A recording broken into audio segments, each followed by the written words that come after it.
It's back, and, well, it's back. We're taking a quick peek at Primal Carnage Extinction.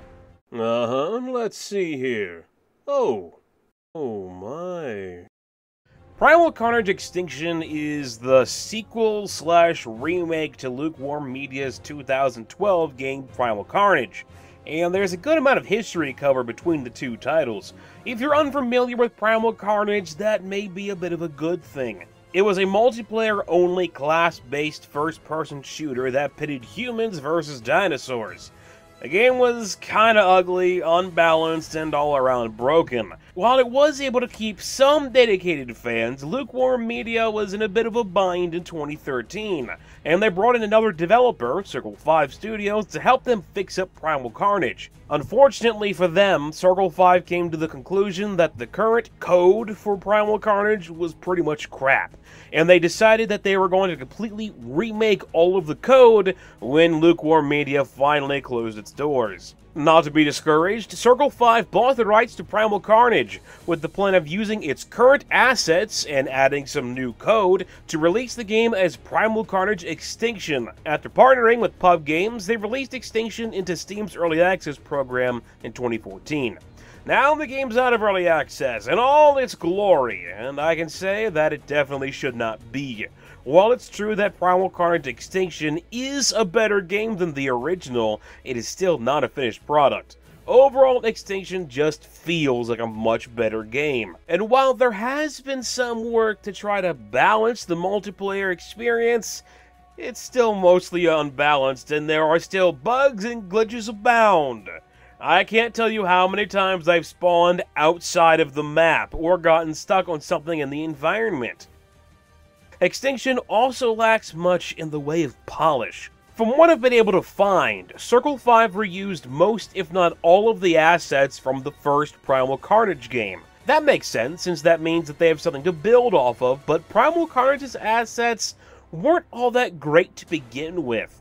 Details pop in like crazy while you walk around, and the game's overall graphics still have that kinda cheap vibe. You can get a feel for the game's level of polish right from the main menu when you boot it up, with things like this truck's wheels not actually moving, and being able to see this dinosaur as its model clips through the world environment.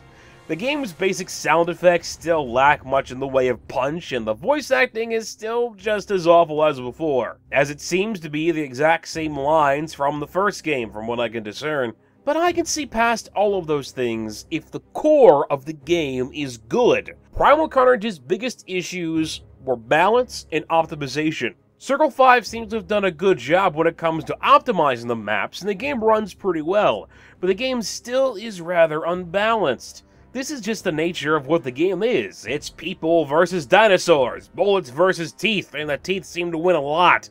Lukewarm Media made a bit of a mistake when they released the original Primal Carnage, since it really only had one full game mode, and that game mode was Team Deathmatch. Using exceptional teamwork, humans could, in theory, win against the dinosaurs, but it was very unlikely as many of the dinosaurs have one-hit kills or disabling attacks. Raptors can pounce on a human with no way for that human to save themselves, but instead have to rely on a teammate to shoot the raptor off of them, if a teammate happens to be nearby. Pterosaurs can pick up humans, fly them high in the sky, and then drop them so they can instantly die from fall damage. Granted, picking up humans isn't the easiest thing to do, but it is still rather annoying, and there doesn't seem to be much of a way to save somebody who's been grabbed. T-Rexes and Spinosaurs can eat humans and step on humans to kill them instantaneously, and small dinosaurs are just so fast. Dealing with these things one at a time is annoying enough, but in Team Deathmatch you have to deal with all of that at once, and it is pretty much nothing but pure chaos. Humans have very little to counter all of this stuff outside of the Trapper class, who can fire a net to immobilize small dinosaurs, or a lucky shot from the Assault class's grenade launcher, but that's really pretty much it. Lukewarm had been working on a second game mode, but it wouldn't be till the release of Extinction that we would really see it. Get to the Chopper is the game mode where Extinction really shines. In it, the humans have to capture 3 or 4 different areas in a row before escaping on a chopper, and the dinosaurs have to stop them. Due to having an objective and the way the Get to the Chopper maps are laid out, human players naturally work together, as they have to make any progress, and dinosaurs are drawn to specific points instead of being all over the place. There's even a break from the big dinos until you get to the last area needing to be captured and get to the chopper. Unfortunately, this game mode is bugged, so no matter which team actually wins, it's always a tie. There are a few other game modes as well, such as role-playing and free roam. Why those exist, I really don't know, but they're there. There's even a few custom things, such as Dino Deathmatch, which has two teams of dinos trying to eat each other. It's fun for a while, until it breaks and you can no longer harm the other team. One of the biggest issues with the original Primal Carnage in general is that weapons really lacked much in the way of player feedback. This is carried over to Extinction as well, and it can be hard to tell when you actually hit something, as well as when you're getting hit by something else. Some weapons that you think would be powerful, like the sniper rifle, are actually very weak. If anything, Primal Carnage Extinction shows the idea of Primal Carnage does have potential. Just if the game would ever actually be finished so it could live up to that potential. What Circle 5 has released as a full retail version of Extinction is entertaining, and I have had fun moments with it, but only to a point. It's really not worth the $20 price, and it's definitely not worth the $60 price to pick up a 4-pack. Although the soundtrack in this game is really friggin' awesome. Much better than it has the right to be, so that, I would say, is worth the $5 you can grab it on Steam. I also have my doubts when it comes to how much support Circle 5 or Pub Games will give to this game in the future. They seem okay with releasing the game in its unfinished condition, so that's always a bad sign. And they also seem more interested in adding new skins for players to buy in their in-game store, instead of actually fixing bugs. I can understand games cost money, but you already have to put out $20 to buy the main game. Having an in-game store for more real-world currency to buy skins in a game you already have to pay for is only something that people who are really into the game are going to actually do. And I can't see that many people will be super into Primal Carnage Extinction in the state that it's currently in. Which is a shame. It's a real shame, because like I said before, the game still feels like it has potential.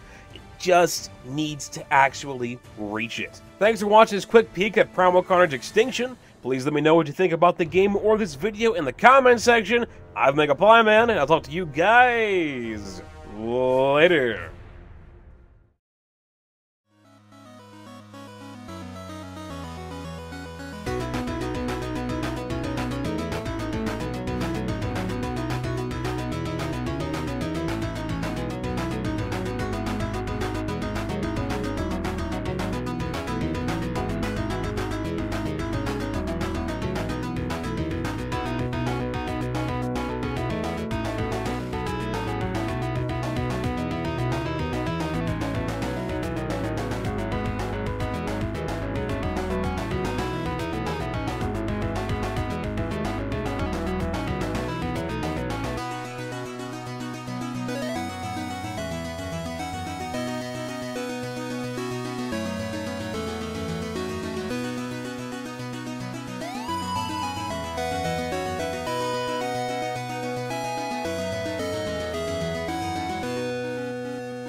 Options are available, such as deciding to search for water over building a rescue sign, or checking the plane wreckage over looking for water.